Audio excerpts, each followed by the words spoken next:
The risk always is when you have one thing that's hitting a home run. Doesn't matter whether it's paid, it's labor, it's just purely organic, is your risk is that dries up and you don't have other things going on. The second risk is it does nothing to cement you as the person in the community, right? In the kids market, if I'm in every public and private elementary school, if I'm in every church, I'm going to their youth groups, I'm at the Boy Scouts, the Girl Scouts, I'm in at their soccer league, I've got the flag football league guy supporting me, I'm at all the daycares, I'm at all the summer camps, then I become the guy, right? Is I own the market. The example I was using earlier is this little private school behind me where my kids used to go. There's a dentist and an orthodontist that they own that school. And it's the most high-end, highest per capita income. I mean, this is the neighborhood it draws from, among others. Most highest per capita income probably in the state, minus Cherry Hills, where all the football players' kids goes, right? But that, you know, there's an orthodontist and a dentist that owns it. And other business categories could, but they're at every school event, they're doing little donations, they're doing everything in the world to be the person at that school. And I guarantee that one elementary school supports the orthodontist. You could not go anywhere in Washington, D.C. I mean, this is how pervasive it was. If I went to cash a paycheck and they said, oh, we need employer number, I could write down USA 1000. They said, oh, you work for Master Reed. Now that's anywhere in the DC metropolitan area, right? It was so pervasive that even the phone number, literally everybody knew, right? It was so pervasive. You see, what's that show? What's that? Goldbergs. What? Goldbergs. Okay, that yeah, but there's several shows that are like set in DC in the 70s, and those shows show June Reed's commercial when they're showing the TV. Because it was so common back then, right? When I'm working off of search and I'm working off of pay-per-click, the old version of that was I've got a big ad in the yellow pages. Nobody ever reads the yellow pages. They go look for something. Toilet's backed up, I need somebody now. We want to look for a martial arts school, I look under karate, or I looked under judo, or I looked under martial arts. You know, I need to find a new dentist, I go look.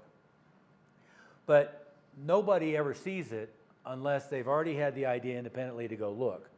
And then they go look for it, right? Same thing is true with search and with pay-per-click. Is the good thing about it is they're out looking, and you, for God's sake, want to show up when they're out looking. The bad thing is, unless it's a retargeting ad, nobody ever sees it unless they're out looking, right?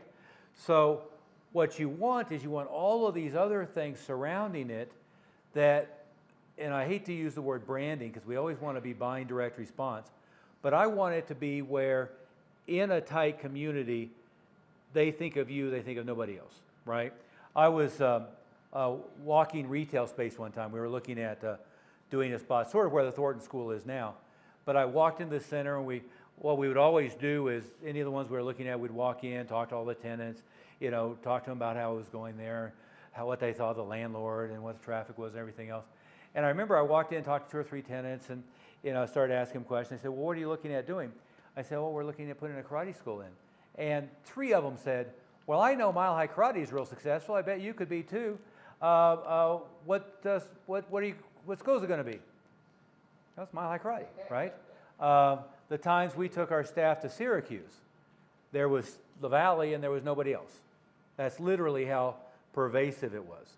And so the reason in part for building that Parthenon is to be so anchored into the places that have our crowd that nobody can supplant you there. And number 2, to be so pervasive in your community that nobody can supplant you. Now, admittedly, if I'm Ken Gibson and I'm in Harlem, it's a hell of a lot harder in the #1 media market in the country than it is if you're in Santa Fe, New Mexico, right? So depending upon the size of the media market and one thing or another, depends upon how hard it is to accomplish that. But in a microcosm, you can accomplish it through organizations. You take that elementary school and you take 5 others in the area, you've got 100% of the kids, right? And so now if I'm an orthodontist, I want all of them. If I'm a child's dentist, I want all of them. If I'm a, anybody in that field, us, I want all of them, right? So even if you can't afford media, like Tiger Schulman was that way in the New York City metro area. I mean, that's hard to do.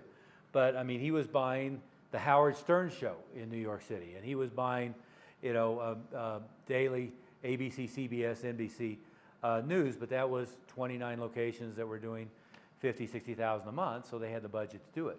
But regardless, is you want to own the market, and no matter what else happens, that anchors you so solidly, you can't lose on it. The last piece on the Parthenon, and we could go on forever, but Murphy's Law is real. Just keep writing that down. Murphy's Law is real, right? As soon as you have a flood of people to the website, the host got hacked, the site is down, 32 people tried to get to your site, and they saw a virus warning from Apple or Google that didn't even let them get there, right? As soon as we had the biggest live event you could ever have around here, it was either hail or it was a tornado warning, right? Or it was a blizzard in May. And depending upon where you're at, you could be in Tampa and you have the biggest live event ever, and all of a sudden it's a hurricane, right? So one of the other reasons to have a bunch of crap going on is Murphy's Law is real. And no matter what it is, any one of those things can fall through the cracks and fall apart. The example I've used many times was, I'll repeat myself from this morning, when I had one of the schools I was running myself, I did 400 enrollments in 9 months, 76 in 1 month, 36 in 1 day, all that stuff, all from elementary schools. And all of my other schools were doing not comparable, but similar numbers, a little bit lower. But probably that year we enrolled, 250 times 4,000, 1,500, I would say. Minimum students just from elementary school outreach programs. The next year, Columbine hit, right? 3 of my schools were within 3 miles, right? Each direction. It was here. The school that I ran with that many traffic was here. There was another school here. There was another school here.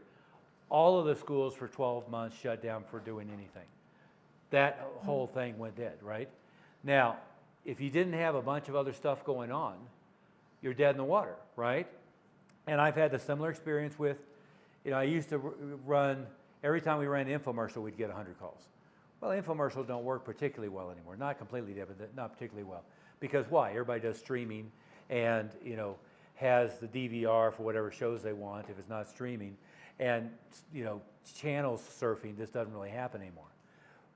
But I used to have one of my best sources was Rocky Mountain News, Denver Post, Third Page, TV Guide, the interfacing page every week, 50 weeks a year.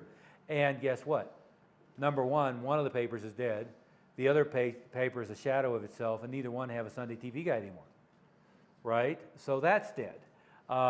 So one is you want to build a lot of things because stuff is always dying off on you, but new things coming online. And number 2 is Murphy's Law is such that what worked great last month may not work great this month. And so you want to have a bunch of stuff going on so you still got decent results. And nowadays, the cycle times on those things is faster.